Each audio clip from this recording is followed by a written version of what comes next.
Hey everybody, I'm CJ, and it's kind of funny. I put up a video on Monday. I was talking about the Snyderverse and basically Margot Robbie going on the record saying that there's really not a plan going on right now for DC movies over at Warner Brothers, and it was just quick little 5 minute video or 4 minute video even. I just kind of dashed it off, tossed it out there, and uh, pretty much that was that. And didn't really think a whole lot about it, but that video kind of blew up. And by blow up, what I mean, that is a completely relative expression, all right?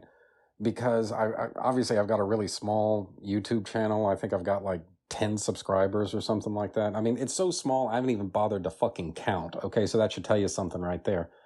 So, needless to say, getting something like 30 or 40 or whatever, however many views that video got, I just was not expecting that. So anyway, go me, I guess. So today's business, though, this is, I'm look, I'm really not too interested in getting into like the ins and outs of what this article is discussing. This is from, well, obviously it's from the Mary Sue, basically shining a light on some kind of drama that went on between Lucy Liu and Bill Murray on the set of the first Charlie's Angels movie. And I'm just, guys, full disclosure, I have never seen the Charlie's Angels movies. I probably never will see the Charlie's Angels movies. I mean, I realize that those movies, oddly enough, have a weird kind of fan base to them, which I'm sensitive to. You know, if those are your favorite movies, hey, good for you, I guess. But that just doesn't really seem like my brand of vodka, all right? The rest of you decide for yourselves. So there were rumors, though, of some kind of drama and uh, just some general amount of bullshit that was happening on the set of Charlie's Angels. I mean, even at the time that the movie was being made, like people were talking about that, just little whispers here and there online. And no one ever really knew. No one really talked about it a whole lot. No one was willing to go on the record or too much of anything else. And so for the longest time, we all just kind of sat in ignorance. I can't tell you how much sleep I lost over that. Anyway, and so finally, somebody finally has gone on the record here. And basically, look, whatever happened, happened. I wasn't there. Not really my this is not my fight, all right? And in fact, it's really not anybody's fight. And come to that, this may not have even really been too much of a fight at all. I mean, people just act like assholes on the set of a movie. I mean, something that a lot of people just don't seem to understand is a lot of movie stars and actors and performers and everything, they may seem like easygoing and stuff in public, but the minute those people show up on set, the claws fucking come out, because every movie they make, they are risking their career. All right, every movie that they get involved in or they put their name on, it's a big gamble for them. You know, that this doesn't become the adventures of Pluto Nash or Geely or something like that. I mean, nobody wants to have something like that on their resume. And so, reading all of this bullshit out of context, goings on between Bill Murray and Lucy Liu and who said what and who the asshole is and all that stuff. It it's it's enough to make you forget about the fact that this is not your office. Okay, this is not some 9 to 5 workplace where people show up, they put in a day's work, then they go home. That may be true for some set builder or something like that. So, basically one of the crew people who make sets or they make props or just whatever. That may be true for them. It is not true for the people who are in any way in control of the camera or who are in any way in front of the camera. For them, everything that they do on the set of a movie is pretty much do or die. And so whenever you read stories about Bill Murray, he's rewriting part of the script or he's shooting his mouth off to Lucy Liu, it makes him look bad if you don't really know the fact that he's risking his career, which I don't think it ever really slumped, but he had kind of a renaissance, sort of like a career renaissance in the late '90s, and then going forward. And I can kind of understand where he wanted to be protective of that. Yes, he still wanted to be thought of as a comedic actor, but I think in a broader sense, he was, intentionally or not, he'd kind of broadened his brand to being more of like a general actor, dramatic actor, if that works better for you.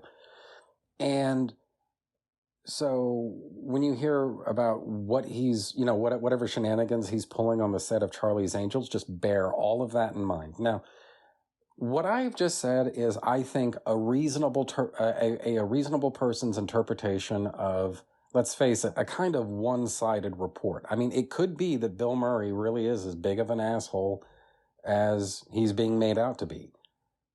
But that's not the only way of looking at it. And even though I'm not in Hollywood, I don't work in Hollywood, I would never work in Hollywood. I know quite a few people who have, and if I was the only source that I had, just my own common sense, if I was the only source I had for what I was saying, I wouldn't necessarily expect you to believe me. But I mean, guys, I've talked to people who are in a position to know, who have worked in Hollywood, or in fact, several who still do work in Hollywood. Everything I'm telling you comes from them. So just bear all that in mind, that, every single movie that a director makes, or every single movie that an actor stars in, they're risking their ass. Okay, this is a tremendous gamble that they're taking. And Bill Murray, he's not the star of this movie, but he's a star in this movie. And this idea that he should just show up and read his lines, I mean, I'm sorry, guys, that ain't in the cards. And anyway, so what I really want to say, and I'm really taking too long to get here, is after basically introducing the conflict, such as it was, that happened on the set of Charlie's Angels, the writer of this article, who, by the way, in case it doesn't go without saying, leave her alone, don't send her messages, don't get in touch, don't do anything, leave her alone, all right?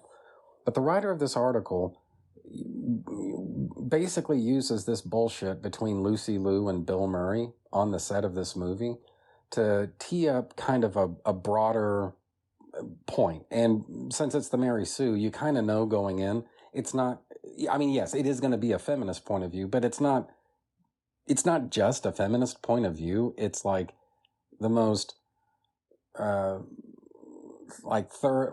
extreme third wave, or actually, I don't even know, like, are we up to fourth wave these days with feminism? Whatever, like the bleeding edge of feminist extremism.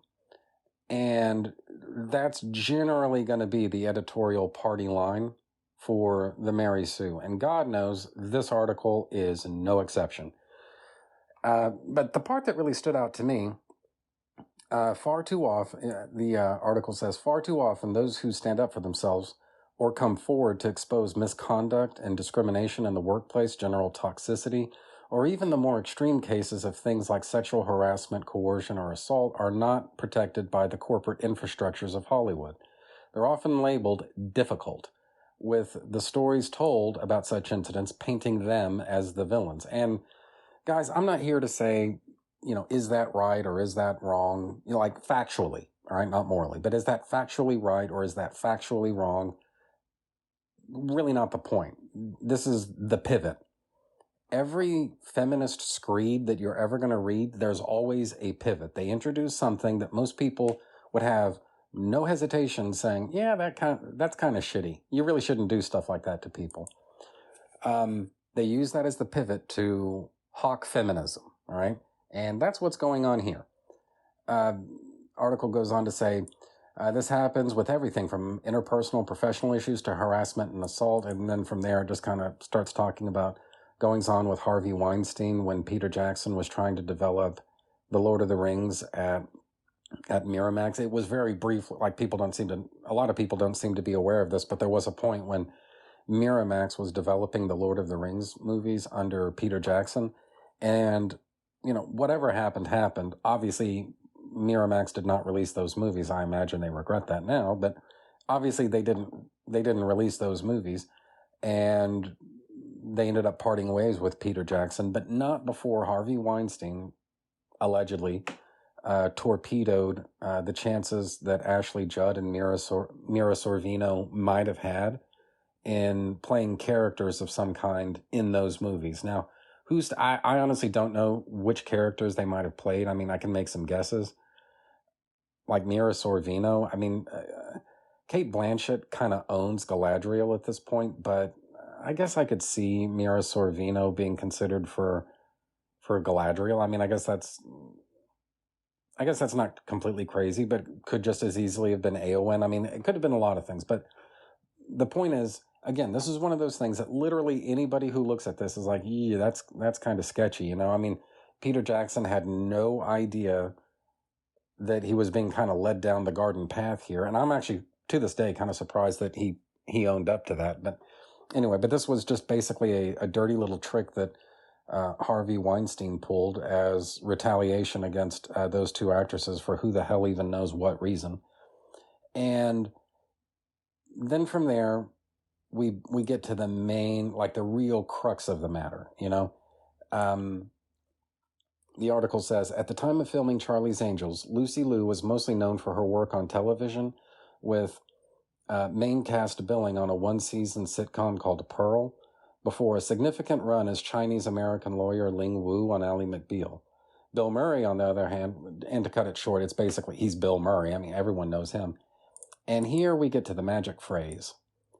That power imbalance made it dangerous for Liu to stand up for herself at all, with a public narrative about the incident unsurprisingly making Liu look bad, which is, by the way, that's true. I mean, everything that I heard about this little incident, it really did reflect badly on her. And, you know, again, I don't know what did or didn't happen. This is the part that I really want to talk about, though, the power imbalance. If there's one thing that SJWs claim to hate is an uneven power dynamic, you know, basically one person in a situation having more power than anyone else. If they fucking hate anything, it's that. And that's a kind of a general SJW thing. You can usually depend on most SJWs. They may not come right out and say it the way I just said it, but they, you know, just say the words power dynamic, they're going to instantly understand what you mean, you know? It's very common for most SJWs to be keyed into that. But feminists specifically, I mean, it could just be that women tend to be more collective in their thinking. Women tend to be just more group oriented overall. They really do not like the idea of leaders of any kind. They really don't like the idea of one person having more power in a given situation than someone else. But to the degree they can accept it at all, and believe me, they can, they only really have a problem with it when it's men who wield more power in a given situation than a woman does. If it's reversed, if a woman ever has more power than a man does, you tend to find that feminists tend to get pretty quiet pretty quick. But when a man has more power than a woman, ooh, the harpies will come screeching. And that is basically what we're seeing here. The harpies are indeed coming screeching. And guys, just think about this for a minute. How many times in life have you ever been in a situation, or you've been with somebody, and there is a clear and uneven power dynamic, and for the moment, it could go either way. Maybe it benefits you, maybe it benefits the other person, but this power dynamic, it's known, it's understood, everyone's aware of it, so aware of it, in fact, that they don't even bother commenting on it. That's it. I don't want to say that's every situation that you're ever going to be in life, but that's like the great majority of social situations, work situations, professional situations. I mean, if you're going to spend time around other people at all, what you're going to discover very quickly is that one person generally has, call it whatever you want, power or control or chutzpah. I mean, whatever you want to call it. One person is generally in control of things, and the other person is just sort of following along. That's life. And if there's one thing that feminists do not like, it's reality. They do not like life, all right? They don't like the universe, things being the way that they are. And the fact is, this is an unavoidable um, dynamic. I don't even know what other word to use, but this kind of thing, it's going to happen. Okay, you can't stop it. There is always going to be somebody out there, whether it's at your work or wherever else, somebody who's higher up the food chain than you are. They're in a position to tell you what's what, and it actually kind of goes the other way too. There are going to be times when people who are further down the food chain, you're in a position to tell them what's what. And you know, feminists, I will give them credit. They do talk a really good game about wanting equality, but it's like at the end of the day, I mean, guys, there are just certain realities of life that are unavoidable. They're never going to change. This is the way that we are as people. And like I say, if there's one thing that movement hates, it's reality.